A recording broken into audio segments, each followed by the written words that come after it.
Biena, parquet, tapis et revêtements de sol de la région pour la région, dans les commerces spécialisés.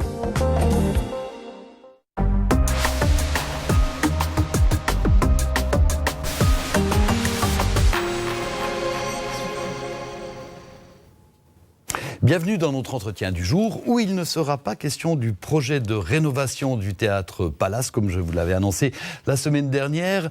L'opposant à ce projet que nous avions invité n'a malheureusement pas pu venir aujourd'hui pour des problèmes dentaires. C'est des choses qui arrivent. Alors nous allons parler de toute autre chose. Nous allons parler de coworking et d'un nouvel espace de travail en communauté qui s'est ouvert à Bienne et qui s'appelle Working Station.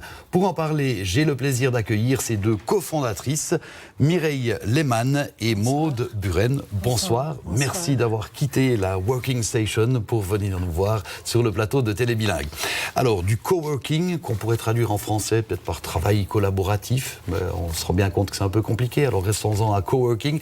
Qu'est-ce que c'est exactement ?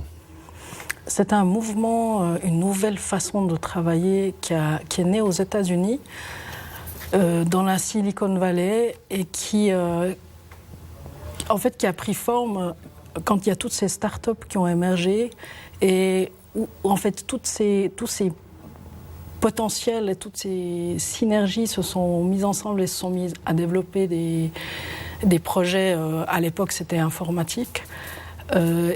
Et en fait, c'est ça, c'est travailler ensemble, partager le même local, avoir sa structure propre à son projet, mais tout ce qu'on peut partager, on le partage. Le mettre en commun. Ouais, et créer des synergies entre des métiers qui n'ont pas grand-chose à voir. Oui. Si on prend votre cas, Maude Buren, vous êtes d'origine française, vous êtes en Suisse depuis 5 ans, vous êtes architecte, et vous êtes donc associée à Mireille Lehmann, qui n'est pas du tout architecte, elle. Quel bénéfice vous en tirez de travailler ensemble ? Moi, premièrement, c'était déjà de trouver un local où on pouvait réunir les infrastructures, être flexible, pouvoir se développer ou réduire de manière aisée. Donc de manière tout à fait pratique, on partage un bureau finalement. Déjà, exactement, à ce niveau-là. Et ensuite, c'était aussi de réunir des compétences. Quand on a un projet qui vient d'un client, il peut nous demander une commande spécifique purement architecturale, mais on pourrait avoir à développer une partie graphique, une partie photographie. Et là, dans la Working Station, je peux trouver d'autres compétences, réunir des gens sur un même projet, le rendre plus riche en fait. D'accord. Et si d'autres personnes voudraient joindre la Working Station, quelles sont les conditions ? Est-ce que vous cherchez des métiers bien particuliers, ou bien si vous avez, je sais pas, un écrivain qui dit moi j'aimerais avoir un bout de bureau et puis une bonne imprimante, est-ce que vous l'acceptez comme co-worker ? Alors avec plaisir. Je dirais il n'y a pas du tout c'est quelque chose de très ouvert, qu'on veut garder très ouvert, on veut une palette riche, mais c'est clair qu'on veille à garder un certain équilibre. Et je pense qu'on n'a pas envie, les deux, de tomber dans une forme de ghettoisation où il y aurait par exemple que des photographes ou que des architectes, ou que des métiers dans les arts visuels, par exemple. Alors, d'ailleurs, on a eu quelqu'un Alors, il y a des étudiants qui aimeraient venir là pour pouvoir, par exemple, écrire leur master, ou il y a aussi un éditeur qui aimerait venir, ça c'est un projet, éventuellement venir là, et aussi permettre à inviter certains écrivains à venir travailler pour un temps déterminé. Mais quand même, avec les locaux que vous avez, c'est un local de bureau, donc s'il y a un ferblantier qui veut se joindre à vous, même si ça pourrait être pratique, vous ne pourriez pas l'accepter. Non, c'est le principe de l'open space. Chaque activité peut venir s'installer chez nous, il faut juste qu'il y ait un respect du travail d'autrui. En fait, il faut qu'on puisse travailler tous ensemble.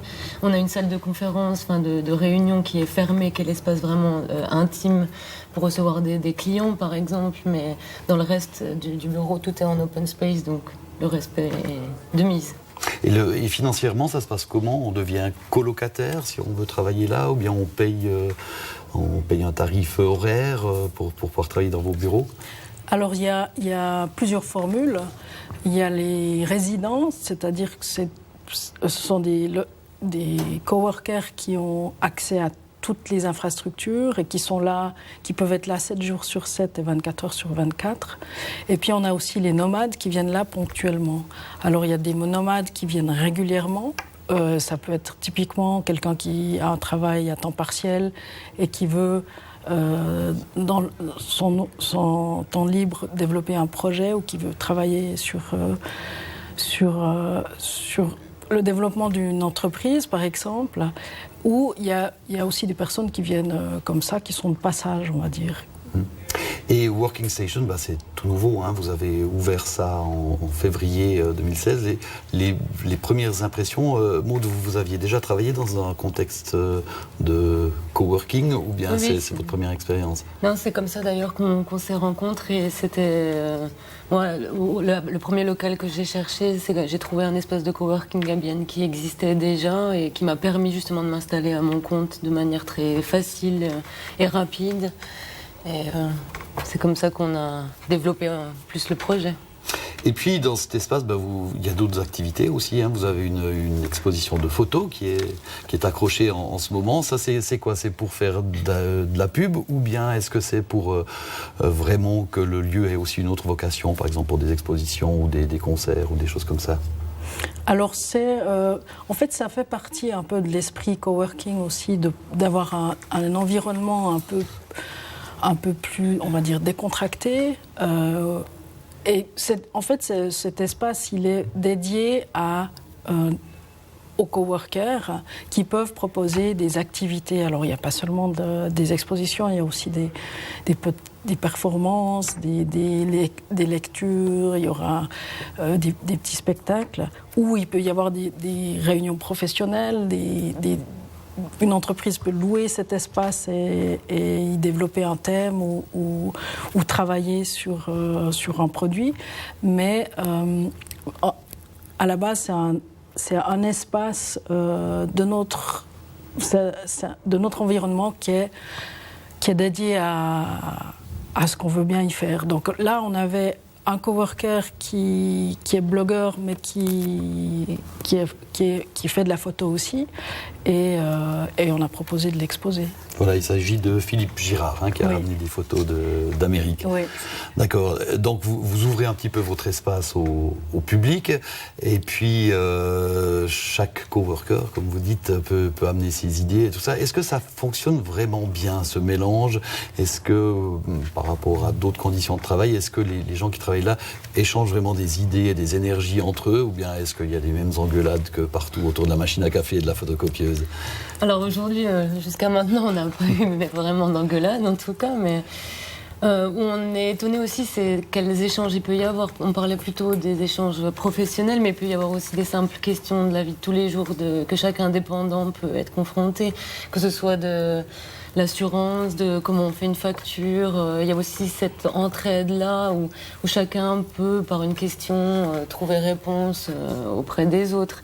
C'est aussi ce qu'on souhaitait dans cet espace, c'est que les synergies se provoquent d'elles-mêmes et qu'elles ne soient pas imposées. Le fait qu'on ne les impose pas, je pense qu'elles se développent plus aussi à tous les niveaux. D'accord, donc si vous trouvez un expert comptable qui fait les salaires pour tout le monde, ce serait le bonheur. Ça pourrait être utile. Fantastique, L'appel est lancé. Et donc ce local, on va quand même préciser où ça se trouve. Ça se trouve à la rue de l'Équerre numéro 20, la rue de l'Équerre à Bienne. Il n'y a peut-être pas tous les Biennois qui connaissent ça. C'est une toute petite rue qui n'est pas loin de la place Guisan à Bienne. Donc vous êtes idéalement placé au centre-ville. On est plus proche de la place Guisan, mais on est aussi très proche de la gare. Oui, et par conséquent de la gare, oui, bien sûr. Parfait. Et puis vous avez bien sûr un site internet, vous avez sûrement un informaticien dans l'équipe aussi. Et puis on peut trouver ce lien via notre site internet www.ch où vous trouverez le lien pour Working Station. Voilà, bon vent pour cette aventure. Et le prochain événement, ce sera quoi à la Working Station? Alors ça se passe demain soir, c'est donc jeudi soir, oui. Jeudi soir, voilà. c'est de la poésie et du blues.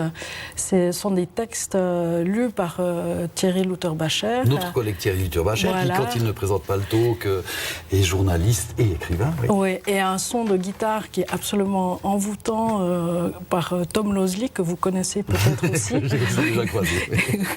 Et c'est ouvert à tout le monde. C'est à l'occasion du finissage de l'exposition de Philippe Girard. D'accord, et qui dit finissage dit petit apéro, bien sûr. Bien sûr.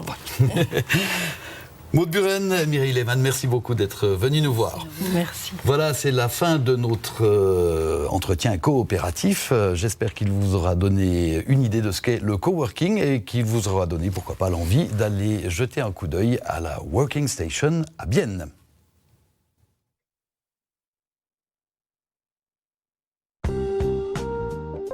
Biena accueille tous les visiteurs intéressés dans son exposition de plus de 500 mètres carrés à Sonsbo.